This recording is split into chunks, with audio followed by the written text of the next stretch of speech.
পয়লা বৈশাখের পূর্ণ লগ্নে তিলোত্তমার গ্ল্যামার জগতে যোগ হলো নতুন পালক। মঙ্গলবার সন্ধ্যায় শেক্সপিয়ার স্মরণের ঐতিহ্যবাহী ক্যালকাটায় ইন্টারন্যাশনাল ক্লাব রঙিন আলোয় উচ্ছ্বাসে আর তারকা খচিত উপস্থিতিতে সাক্ষী থাকলো প্রিয়দর্শিনী মিস বেঙ্গল 2026 এর গ্র্যান্ড ফিনালে। চূড়ান্ত পর্বের লড়াইয়ে বাংলার বিভিন্ন প্রান্ত থেকে উঠে আসা প্রতিভাময়ী তরুণীরা এক মঞ্চে। লক্ষ্য ছিল একটাই, সেরা শিরোপা জয়। র্যাম্প ওয়াক, অভিব্যক্তি আর উপস্থিত বুদ্ধিতে মুগ্ধ করেন প্রতিযোগীরা। শুধু সৌন্দর্য নয়, এই প্রতিযোগিতার মূল আকর্ষণ ছিল বুদ্ধিমত্তা, ব্যক্তিত্ব এবং সামাজিক সচেতনতার সমন্বয়। বিচারকের আসনে উপস্থিত ছিলেন ফ্যাশন ও বিনোদন জগতের একাধিক দিকপাল, যাদের চুলচিরা মূল্যায়নে হয় সেরাদের সেরা। অনুষ্ঠানের আয়োজক পুষ্পজিৎ ঘোষ জানান, এখান থেকে উঠে আসা প্রতিভা ভবিষ্যতে জাতীয় ও আন্তর্জাতিক স্তরে বাংলার মুখ উজ্জ্বল করবে আমাদের লক্ষ্য।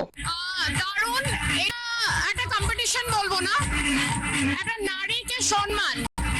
আমাদের এই কম্পিটিশনে মিস বেঙ্গল, প্রিয়দর্শিনী মিস বেঙ্গলে no height, no age, no colour, no size, এগুলো ম্যাটার করে না। সুন্দরতা, মনের সুন্দরতা। তারা নারী, কত কত প্রাউড পেরেন্টসরা বসে আছে, তাদের মেয়েদের দেখছে, তারা গর্বে ভরে যাচ্ছে। They are so proud. They are taking a walk on the aisle. So it's completely a wonderful feeling. Completely একটা দারুণ ওয়ার্ল্ডে চলে যাবা নারী শক্তিকে সালাম করতে হয়ে এই ইভেন্টটা।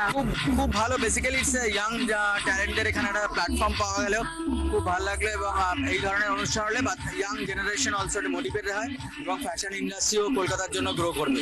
Thank you once again. Thank you. এদিন অনুষ্ঠানে গ্ল্যামার জগতের এক ঝাঁক উজ্জ্বল উপস্থিতি সন্ধ্যাকে করে তোলে আরো আকর্ষণীয়। শেষে বিজয়ীদের নাম ঘোষণার মধ্য দিয়ে পর্দা নামে এক মনোজ্ঞ সন্ধে। Bureau report, channel 10। পয়লা বৈশাখের আবহে বাঙালিয়ানা উদযাপনে বিশেষ আয়োজন ছিল ক্যালকাটা রোয়িং ক্লাবে। নববর্ষ উপলক্ষে সদস্যদের জন্য আয়োজন করা হয় জমজমাট অনুষ্ঠানে, যেখানে ছিল সংস্কৃতি ভুরি ভোজের মেলবন্ধন।